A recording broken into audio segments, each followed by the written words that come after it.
You know that story you learned as a kid? Columbus discovers America. First contact, the whole thing. It feels like a story we all know. But what if that version is, well, just not the real story? Today, we're going to peel back the layers on that history and look at it from a completely new angle. So let's start with a puzzle. It's the story of the Taino people. They were one of the very first indigenous groups Columbus met. And pretty quickly, officially, they were declared extinct. But here's the wild part. They're still here. So how does that even happen? How can an entire people be written out of the history books, but still be walking the earth? That's the question at the heart of all this. And just to give you a sense of the scale we're talking about here, when Columbus landed on the island of Hispaniola, scholars estimate the Taino population was over 3 million people. 3 million. That's a staggering number of people to just disappear from the official record.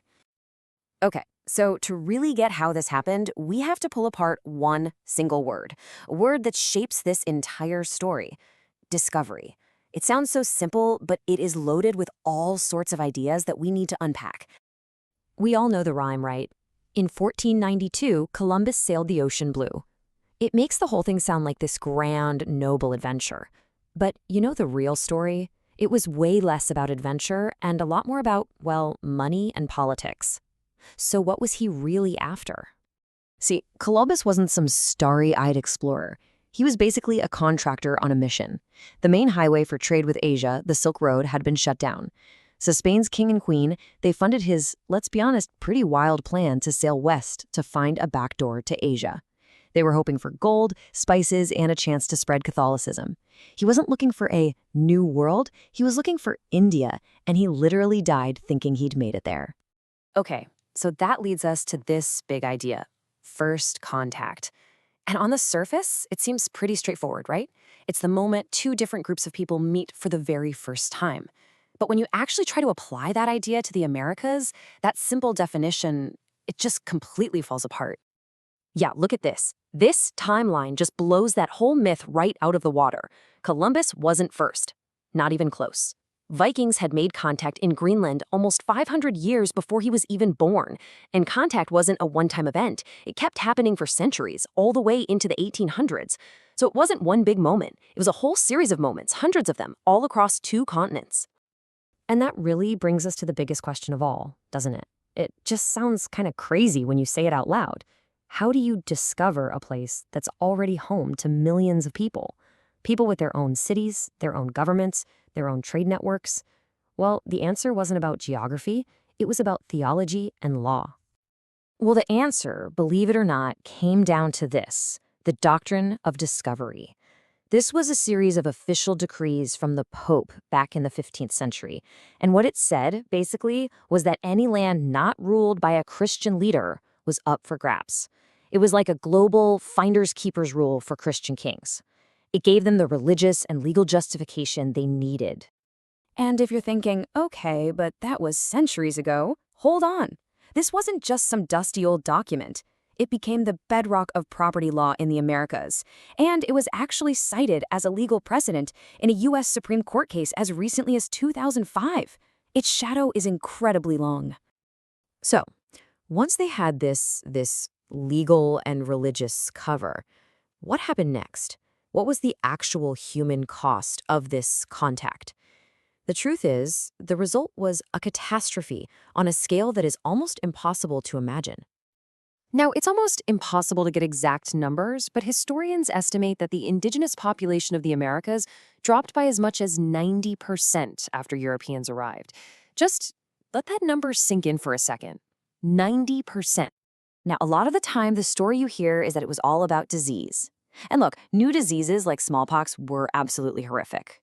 But that's only part of the story.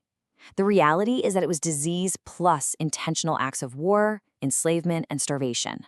It was the combination of all these things that created this perfect storm of devastation. This wasn't just some unavoidable accident of history. In fact, in some places, it was explicitly official policy. Take a listen to this. During the California Gold Rush, the state's very first governor, Peter Burnett, flat out called for a war of extermination. I mean, the state government was literally paying people bounties for killing native people. And the result of that policy? Well, you can see it right here. In just over 30 years, the Native American population in California went from about 350,000 people to less than 20,000. Today, it's widely recognized as the California genocide. But here's something that gets lost in all these devastating numbers. The story of indigenous peoples is not just one of victimhood. Not at all. From the very first ships that landed, it has also been a story of resilience, adaptation, and fierce resistance. And when we say resistance, don't just picture battles. It was so much more sophisticated than that. It meant engaging in high-stakes diplomacy. It meant forming clever strategic alliances, sometimes even with one group of Europeans against another. And, of course, when all else failed, it meant using military force to defend their homes. Probably the most famous example of a military victory is the Battle of the Little Bighorn. The U.S. government had promised the sacred Black Hills to the Lakota, but when gold was found, they broke that promise. So the Lakota Sioux and their allies, they drew a line in the sand and they wiped out Custer's cavalry. And that fight for the Black Hills, it's still going on today. In 1980, the Supreme Court admitted the land was stolen and offered over $100 million in compensation. The Lakota Sioux refused it. They still refuse it. The reason? The Black Hills are not for sale because we are not for sale. I mean, what a powerful statement, right? It's about culture, not cash. Which brings us all the way back to where we started, with the Taino people. So how did a nation of millions get stamped extinct in the history books when we now have proof that they survived? The answer is something both simple and sinister. It's a concept that historians now call papergenesis. It's when you erase a people, not with weapons, but with paperwork, with census records, legal documents, and official labels. Okay, so check this out. At one point, Spanish colonizers figured out they could keep Taino people enslaved by just changing their label on a form to African. Later on, the official census only had 2 boxes you could check, white or non-white.